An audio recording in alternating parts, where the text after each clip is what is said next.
Shalom, selamat pagi, selamat datang di Renungan Harian Toraya. Sebelum masuk di Renungan Harian Toraya, mari kita berdoa. Bapa, di dalam nama Tuhan Yesus, kami akan baca firman-Mu, biarlah firman-Mu tetap tinggal di hati kami, dan kami lakukan setiap hari di dalam nama Tuhan Yesus, amin. Pembacaan terdapat pada Kitab Yohanes pasal 12 ayat 27-36. Sekarang jiwaku terharu, dan apakah yang akan kukatakan? Bapa, selamatkanlah aku dari saat ini? Tidak, sebab untuk itulah aku datang ke dalam saat ini. Bapa, muliakanlah namamu. Maka terdengarlah suara dari sorga. Aku telah memuliakannya, dan aku akan memuliakannya lagi. Orang banyak yang berdiri di situ dan mendengarkannya berkata, bahwa itu bunyi guntur. Ada pula yang berkata, seorang malaikat telah berbicara dengan dia. Jawab Yesus, suara itu telah terdengar bukan oleh karena aku, melainkan oleh karena kamu. Sekarang berlangsung penghakiman atas dunia ini. Sekarang juga penguasa dunia ini akan dilemparkan keluar.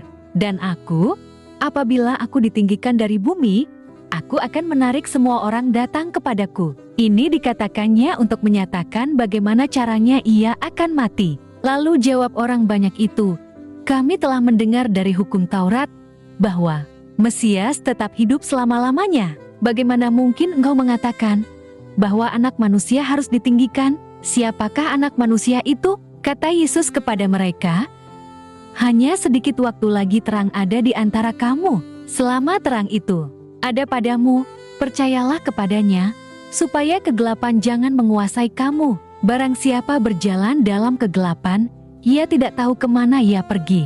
Percayalah kepada terang itu, selama terang itu ada padamu, supaya kamu menjadi anak-anak terang. Sesudah berkata demikian, Yesus pergi bersembunyi dari antara mereka. Tema hari ini adalah menderita untuk kemuliaan Allah, kama parisantu napa malabi. Uang matua, perkembangan teknologi dan pengetahuan yang kian melaju membuat hidup semakin berkembang. Berbagai kemudahan dapat ditemui, berbagai kesenangan ditawarkan dan mudah didapatkan. Di era seperti ini, sulit rasanya untuk mau menerima kenyataan adanya penderitaan. Apalagi jika mau dikatakan bahwa penderitaan itu mendatangkan kemuliaan. Bagaimana mungkin penderitaan itu mendatangkan kemuliaan? Yohanes mengisahkan bagaimana Yesus menyampaikan keharuan hatinya mengenai rencana penyelamatan sisi dunia ini yang akan berakhir dengan penderitaan dan kematiannya. Yesus sendiri mengatakan bahwa dia tidak akan meminta Bapanya menyelamatkannya dari penderitaan ini. Mengapa? Karena Yesus tahu bahwa inilah tujuannya datang ke dunia, yaitu untuk menggantikan manusia memikul kutuk dosa. Oleh karena itu, Yesus rela menuju salib. Dia rela menderita bagi kemuliaan Tuhan. Sungguh kematian yang akan dialaminya ada dalam rencana Allah sendiri demi keselamatan sisi dunia ini. Pemberitahuan Yesus ini sulit dipahami apabila kita tidak menyadari betapa cinta kasih dan keadilan Allah itu sungguh-sungguh dianugerahkan bagi kita. Ayat 30-32.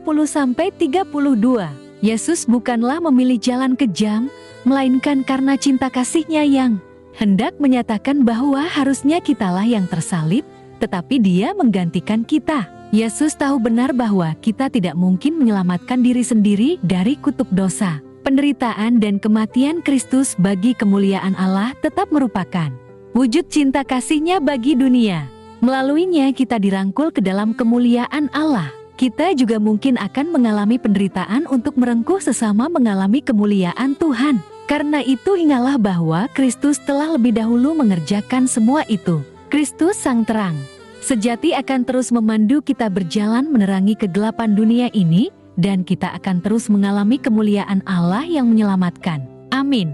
Mari kita berdoa. Bapa di dalam nama Tuhan Yesus, kami sudah baca firman-Mu, biarlah firman-Mu tetap tinggal di hati kami, dan kami lakukan setiap hari di dalam nama Tuhan Yesus, amin. Selamat beraktivitas.